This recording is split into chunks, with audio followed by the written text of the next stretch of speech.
வாழ்க. உள்ளொரு ஜோதியே வாழ்க. உள்ளம் நிறைந்தோனே வாழ்க. நீங்காதொருவனே வாழ்க.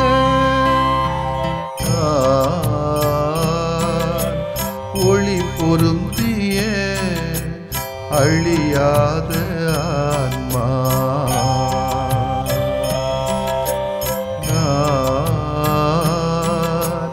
ஒளி பொருந்திய அழியாத ஆன்மா.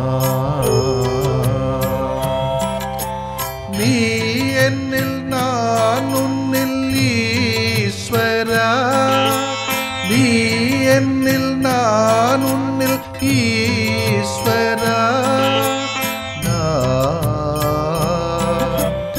ஒளி பொருந்திய அழியாத ஆன்மா.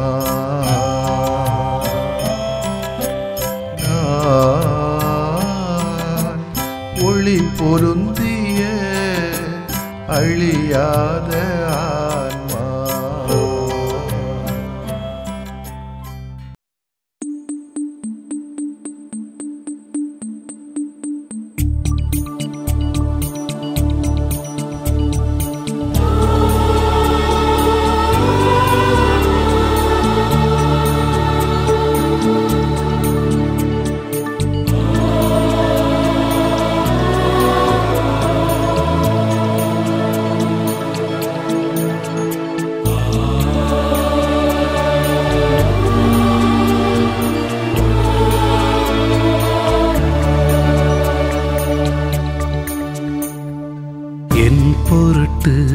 என் மக்களுக்காய் யாரை நான் அனுப்புவேன்? என் பொருட்டு என் மக்களுக்காய் யாரை நான் அனுப்புவேன்? ஆண்டவரே, ஆண்டவரே, அடியே நான் வருகின்றேன். ஆண்டவரே, ஆண்டவரே, அடியே நான் வருகின்றேன்.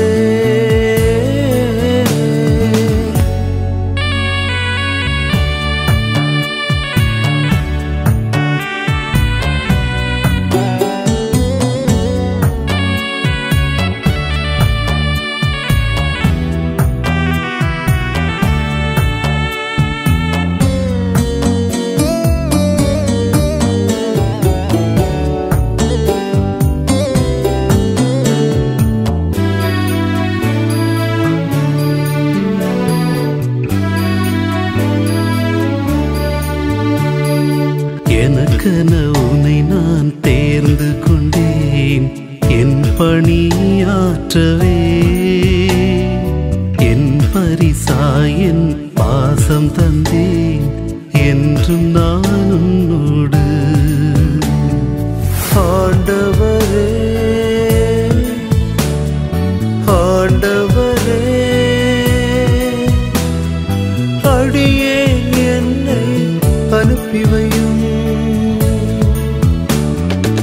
ஆண்டவரே, ஆண்டவரே, அடியே என்னை அனுப்பி வையும்.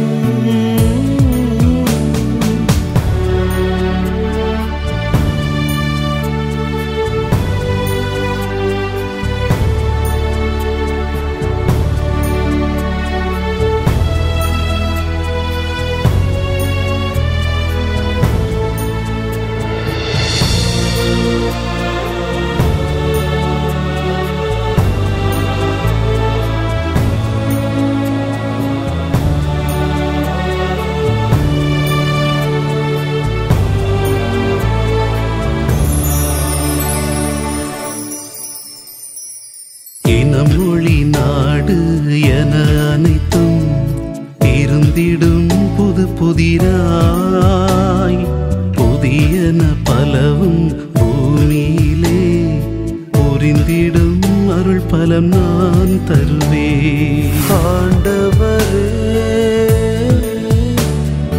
ஆண்டவரே அடியேன் எனக்கு அச்சமில்லை. ஆண்டவரே ஆண்டவரே அடியேன் எனக்கு அச்சமில்லை.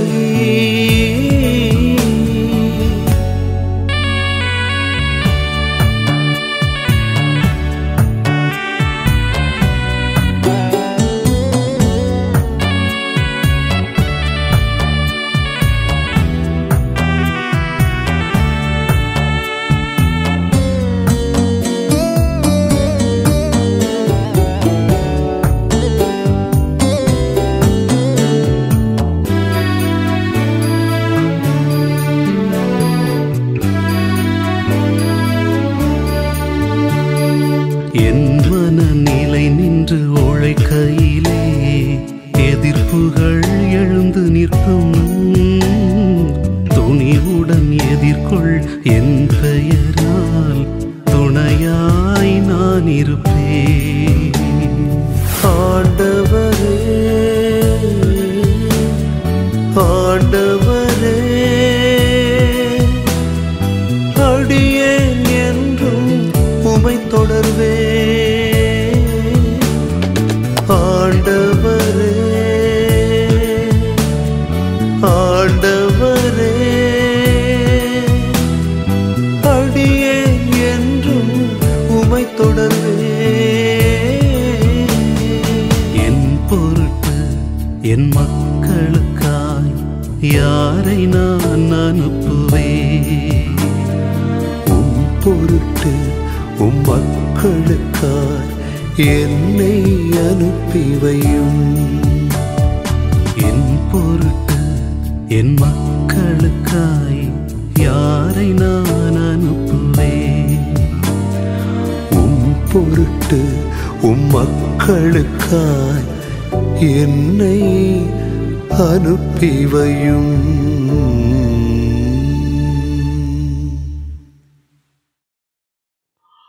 லூக்கா நற்செய்தி அலகு 21 இறை சொற்றொடர்கள் 5 முதல் 19 முடிய. அக்காலத்தில் கோவிலை பற்றி சிலர் பேசிக் கொண்டிருந்தனர். கவின்மிகு கற்களாலும் நேர்ச்சை பொருட்களாலும் கோவில் அழகுபடுத்தப்பட்டிருக்கிறது என்று சிலர் பேசிக் கொண்டிருந்தனர். இயேசு, இவற்றையெல்லாம் பார்க்கின்றீர்கள் அல்லவா? ஒரு காலம் வரும், அப்போது கற்கள் ஒன்றின் மேல் ஒன்றிராதபடி இவையெல்லாம் இடிக்கப்படும் என்றார். அவர்கள் இயேசுவிடம், போதகரே, நீர் கூறியவை எப்போது நிகழும்? இவை நிகழப்போகும் காலத்திற்கான அறிகுறி என்ன என்று கேட்டார்கள். அதற்கு அவர், நீங்கள் ஏமாறாதவாறு பார்த்து கொள்ளுங்கள். ஏனெனில் பலர் என் பெயரை வைத்து கொண்டு வந்து நானே அவர் என்றும் காலம் நெருங்கி வந்துவிட்டது என்றும் கூறுவார்கள். அவர்கள் பின்னே போகாதீர்கள். ஆனால் போர் முழக்கங்களையும் குழப்பங்களையும் பற்றி கேள்விப்படும் போது திகிலுறாதீர்கள். ஏனெனில் இவை முதலில் நிகழத்தான் வேண்டும், ஆனால் உடனே முடிவு வராது என்றார். மேலும் அவர் அவர்களிடம் தொடர்ந்து கூறியது, நாட்டை எதிர்த்து நாடும் அரசை எதிர்த்து அரசும் எழும். பெரிய நிலநடுக்கங்களும் பல இடங்களில் பஞ்சமும் கொள்ளை நோயும் ஏற்படும். அச்சுறுத்தக்கூடிய பெரிய அடையாளங்களும் வானில் தோன்றும். இவை அனைத்தும் நடந்தேறும் முன் அவர்கள் உங்களை பிடித்து துன்புறுத்துவார்கள். தொழுகை கூடங்களுக்கு கொண்டு செல்வார்கள், சிறையில் அடைப்பார்கள். என் பெயரின் பொருட்டு அரசரிடமும் ஆளுநரிடமும் இழுத்துச் செல்வார்கள். எனக்கு சான்று பகர இவை உங்களுக்கு வாய்ப்பளிக்கும். அப்போது என்ன பதிலளிப்பது என முன்னதாகவே நீங்கள் கவலைப்பட வேண்டாம். இதை உங்கள் மனத்தில் வைத்துக் கொள்ளுங்கள். ஏனெனில் நானே உங்களுக்கு நாவன்மையும் ஞானத்தையும் கொடுப்பேன். உங்கள் எதிரில் எவராலும் உங்களை எதிர்த்து நிற்கவும் எதிர்த்து பேசவும் முடியாது. ஆனால் உங்கள் பெற்றோரும் சகோதர சகோதரிகளும் உறவினர்களும் நண்பர்களும் உங்களை காட்டி கொடுப்பார்கள். உங்களுள் சிலரை கொல்வார்கள். என் பெயரின் பொருட்டு எல்லாரும் உங்களை வெறுப்பார்கள். இருப்பினும் உங்கள் தலைமுடி ஒன்று கூட விழவே விழாது. நீங்கள் மன உறுதியோடு இருந்து உங்கள் வாழ்வை காத்து கொள்ளுங்கள் என்றார். ஆண்டவரின் அருள்வாக்கு. இறைவா, உமக்கு நன்றி. கிறிஸ்து இயேசுவிலே பிரியமுள்ளவர்களே, பொது காலத்தின் 33வது ஞாயிற்றுக்கிழமை ஏழைகள் ஞாயிறாகவும் நாம் திருச்சபையிலே கொண்டாடுகிறோம். கொஞ்சம் ப்ரிஃபரன்ஷியல் ஆப்ஷன் ஃபார் புவர் என்று சொல்லுகின்ற ஒரு தாரக மந்திரத்தை உள்வாங்கி ஏழைகள் எங்கிருக்கிறார்களோ அவர்களை தேடி சென்று அவர்களை இனங்கண்டு அவர்களுக்கு உதவி செய்வதும், இந்த ஏழ்மை ஏன் என்ற கேள்வியை கேட்பதும், அவர்களை வெளிப்படை செய்வதும், அதற்காக போராடுவதும், இந்த ஏழை மக்கள் உரிமையோடு வாழ்வதற்கான போராட்டங்களிலே நம்மை ஈடுபடுத்துவதும், அதனால் வருகின்ற துன்பங்களையும் துயரங்களையும் இயேசுவை போல ஏற்றுக்கொள்ள வேண்டும் என்பதையும் இன்றைய ஞாயிற்றுக்கிழமை நமக்கு அறிவுறுத்துகிற ஒரு அழைப்பாக நான் பார்க்கிறேன். எருசலேம் கோவில் அழிந்துபடும் என்று அறிவித்த இயேசு பல வேறு துன்பங்கள் ஏற்படும் எனவும் எடுத்துரைத்தார். யார் யார் இயேசுவின் பெயரால் தங்களது வாழ்க்கையை வடிவமைத்துக் கொள்கிறார்களோ அவர்கள் தங்களது நம்பிக்கையின் பொருட்டு துன்பங்கள் அனுபவிக்க நேரிடும் என இயேசு உணர்த்தினார். அதான் பல குடும்பங்களையும் சரி, சமூகத்திலையும் சரி, திருச்சபையிலையும் சரி, மறை மாவட்டங்களிலும் சரி, இந்த துன்பங்களை தாங்கி கொண்டிருக்கிறோம். பல பேர் இயேசுவின் போதனையை கடைபிடிப்போர் நாட்டின் அமைதியை குலைத்து விடுவார்கள் என்றும், நாட்டை ஆளுகின்ற அரசனை கடவுளாக ஏற்க மறுப்பார்கள் என்றும் குற்றம் சாட்டப்பட்டு தொடக்க காலத்தில் துன்புறுத்தப்பட்டார்கள். இத்துன்பங்களை ஏற்ற கிறிஸ்தவர்கள் தங்கள் நம்பிக்கையை கைவிடவில்லை, மாறாக இன்னும் அதிக பிடிப்போடு அந்நம்பிக்கையில் நிலைத்திருக்கிறார்கள். இயேசு தம் சீடர்கள் மன உறுதியோடு இருக்க வேண்டும் என்றும், இவ்வுலக அதிகாரத்தை கண்டு அஞ்ச வேண்டியதில்லை என்றும் கூறுகிறார். கடவுளுக்கு அஞ்சு வாழ்வோர் அவருடைய விருப்பத்திற்கு ஏற்ப தமது வாழ்க்கையை அமைத்துக் கொள்வார்களாம். அப்போது வேறு எந்த அதிகாரமும் அவர்களுக்கு தீங்கிழைக்க முடியாது. எதிர்ப்புகள் வந்தாலும் கடவுளின் உதவி அவர்களுக்கு எப்போதும் உண்டு. நானே உங்களுக்கு நாவன்மையும் ஞானத்தையும் கொடுப்பேன் என்று சொல்வதை நாம் ஏற்றுக்கொள்வோம். இன்றைய உலகிலே நாம் விழிப்பாக இல்லை என்று சொன்னால் நம்மளை எங்கேயாவது தூக்கி எறிஞ்சிருவாங்க. பாருங்க, உதாரணத்துக்கு இளையோர்கள் இன்றைக்கு யாருடைய பிடியில் எல்லாம் இருக்கிறார்கள், எதனுடைய பிடியில் எல்லாம் இருக்கிறார்கள். இவர்கள் அந்த உலகத்திலே நம்முடைய உரிமைக்காக போராட வேண்டிய ஒரு இளைஞர் கூட்டம். இன்றைக்கு இன்ஸ்டாகிராம்லேயும் ஊடகத்திலையும் லைக் வராதா, கமெண்ட் வராதா என்றும், கஞ்சா, புகை பிடித்தல், குடி, மது போன்ற மயக்கங்களிலே திகழ்வதும், ரசிக்க கூட்டம் அதிகமாக உருவாக்கப்படுவதும், சாலைகளில் அலப்பற செய்து விபத்துகளில் ஏற்படுத்துவதும் இன்னைக்கு அதிகமான இளையோர்களின் போக்குகளாக இருந்தாலும், இன்னும் ஒரு சில இளையோர்கள் இந்த உலகத்திற்காக சமூகத்திற்காக சிந்திக்கிற கூட்டமும் இருக்கிறது.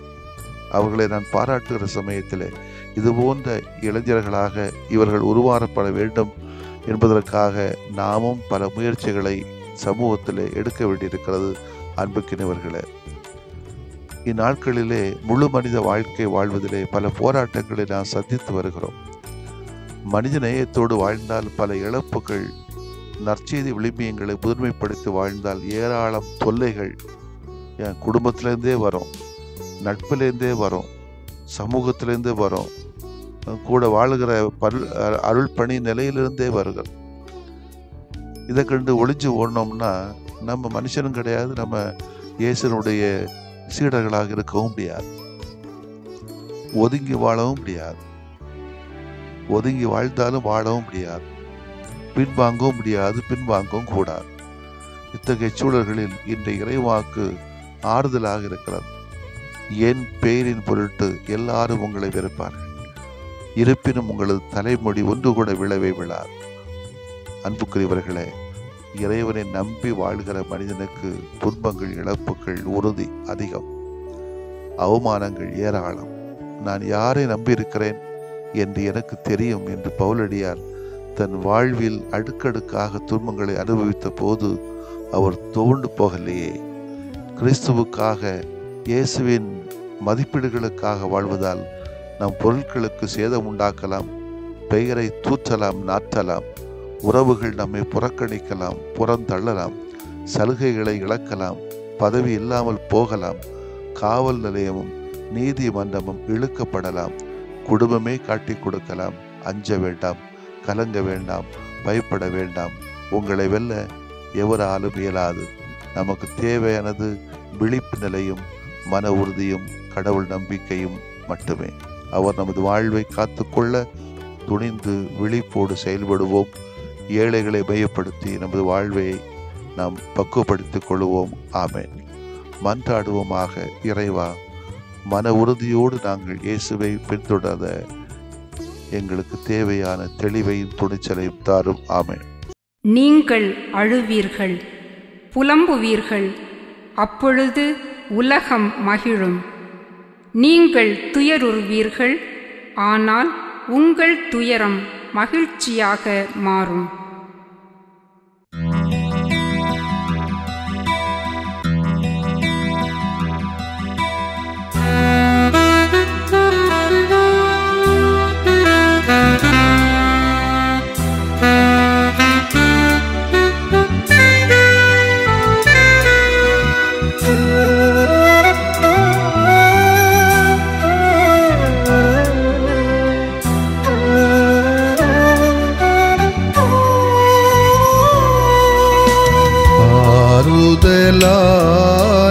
ஆண்டவரே,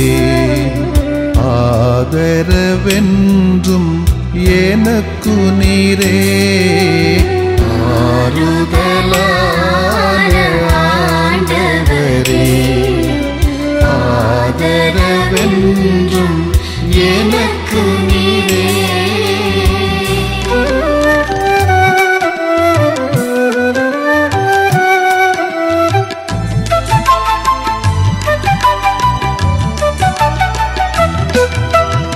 என் கவலை, என் கண்ணீர், என்னை வருத்தும் வேதனைகள். என் கவலை, என் கண்ணீர், என்னை வருத்தும் வேதனைகள். என் பயங்கள், நெருக்கடிகள் எல்லாம் ஏற்றனை தேற்றுமையா. என் பயங்கள், நெருக்கடிகள் எல்லாம் ஏற்றனை தேற்றுமையா.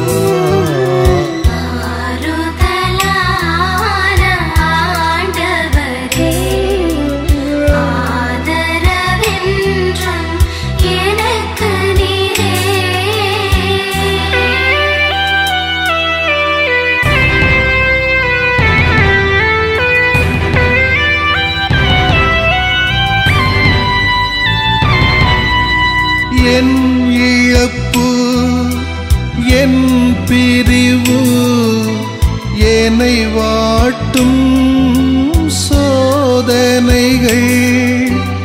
என் இழப்பு, என் பிரிவு, என்னை வாட்டும் சோதனைகள்.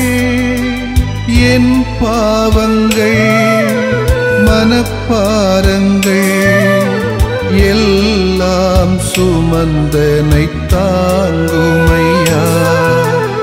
என் பாவங்கள், மனப்பாரங்கள் எல்லாம் சுமந்தனை தாங்குமையா.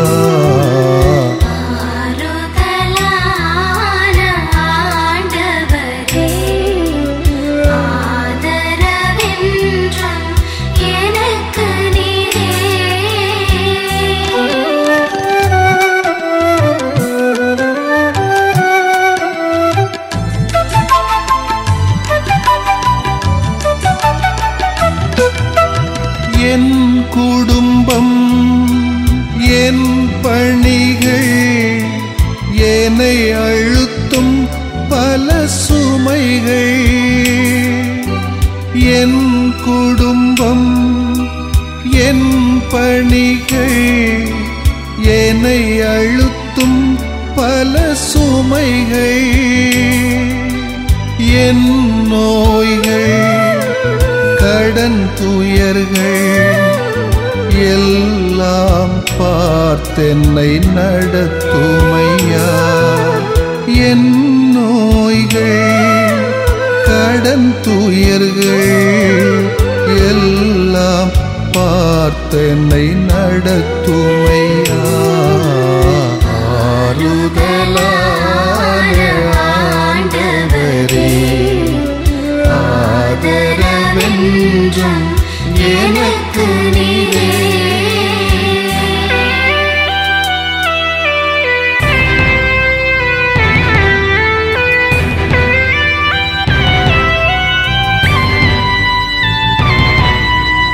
என் ஏக்கம் என் நோக்கம் என்னை தாக்கும் பழித்துரைகள்.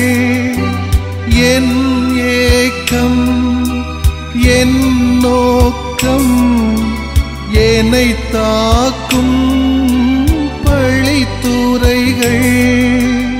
என் பலங்கள் பலவீனங்கள் எல்லாம் அறிந்தனையாளுமையா. என் பலங்கள் பலவீனங்கள் எல்லாம் அறிந்தனையாளுமையா.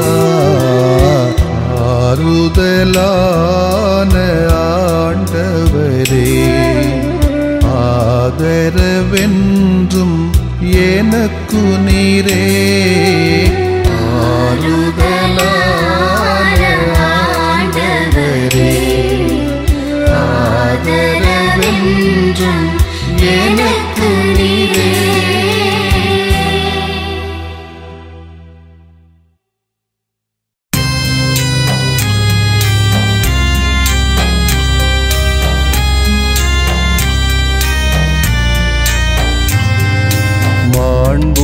மாண்புயரிவருள் அடையாளத்தை தாழ்ந்து பணிந்து ஆராதிப்போம். பழைய நியம முறைகள் அனைத்தும் இனி மறைந்து முடிவு பெறுக. புதிய நியம முறைகள் வருக. புலன்களாலே மனிதன் இதனை அறிய இயலா. குறைகள் நீக்க நம்பிக்கையின் உதவி பெறுக.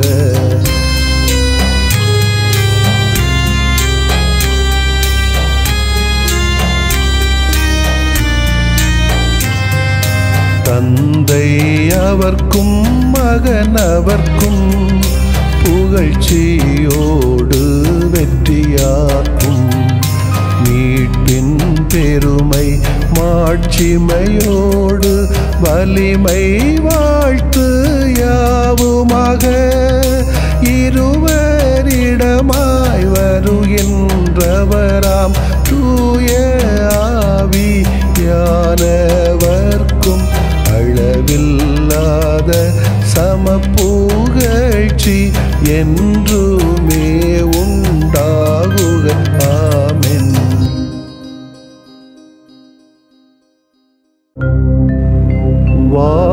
வானின்று அவர்களுக்கு அப்பமளித்தீரே, இனிமையெல்லாம் தன்னகத்தில் கொண்ட அப்பம் இதுவே. மன்றாடுவோமாக. இறைவா, இந்த வியப்புக்குரிய அருளடையாளத்திலே உம்முடைய பாடுகளின் நினைவு எங்களுக்கு விட்டு சென்றீ. உம் திருவுடல் திருரத்தமாகியவற்றின் தூய மறைவருளை வணங்கும் நாங்கள் உமது மீட்பின் பயனை இடைவிடாமல் துய்த்து உணர்ந்து மகிழ அருள்வீராக. தந்தையாகிய இறைவனோடும் தூய ஆவியாரின் ஒன்றிப்பில் இறைவனா என்றென்றும் வாழ்ந்து ஆட்சி செய்கின்ற உம்மை மன்றாடுகிறோம்.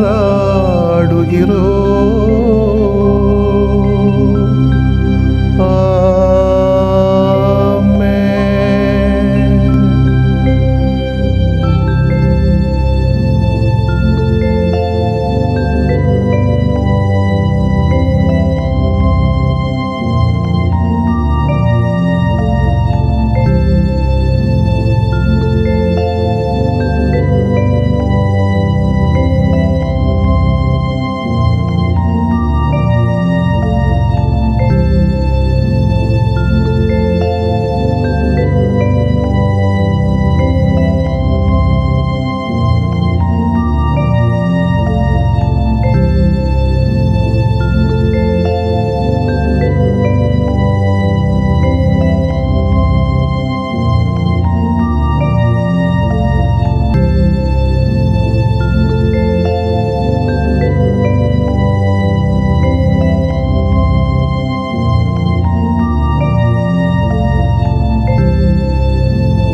பசியாயிருப்போர்க்கு உணவு கொடுத்திடுவோம். தாகமாயிருப்போர்க்கு குடிக்க கொடுத்திடுவோம். ஆடையில்லாதோர்க்கு ஆடை உடுத்திடுவோம்.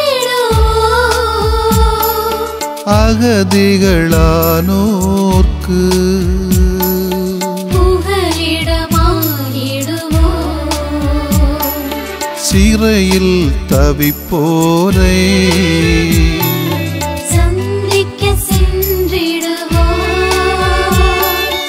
உடலுள நோயாளரை சந்தித்து உடனிருப்போம். இகமதில் இறந்தோரை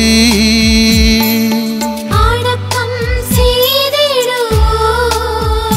இந்த உடல் சார்ந்த நற்பணிகள்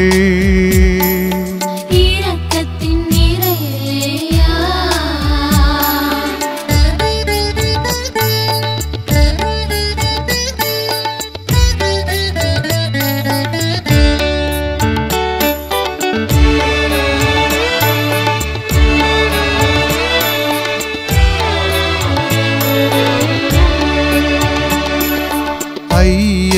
ஐயப்படுவோர்க்கு அறிவுரையாகுவோம். அறியாதிருப்போர்க்கு அறிவை அளித்திடுவோம். பாவியாய் வாழ்வோர்க்கு அறிவுடன் வழிகாட்டுவோம். துயரப்படுவோர்க்கு ஆறுதலாய் வாழ்வோம். குற்றம் குறைகளை குறைவின்றி மன்னித்திடுவோம். தீங்கு செய்வோரை பொறுத்து ஏற்றிடுவோம். வாழ்வோர் இறந்தோர்க்கா ஜெபங்கள் செய்திடுவோம். இந்த உளம் சார்ந்த நற்செயல்கள் இரக்கத்தின் நிறைவேயா இரக்கத்தின் நிறைவேயா இரக்கத்தின் நிறைவேயா.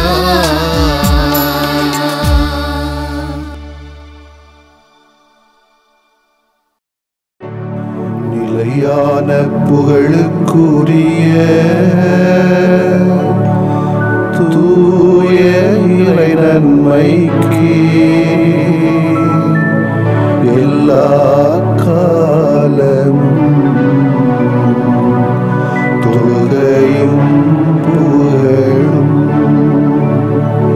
போற்றியும் ஆட்சிமையும் உண்டாக கடவது. போற்றியும் ஆட்சிமையும் உண்டாக கடவது. தந்தை மகன் தூய ஆவியாரின் பெயராலே ஆமென்.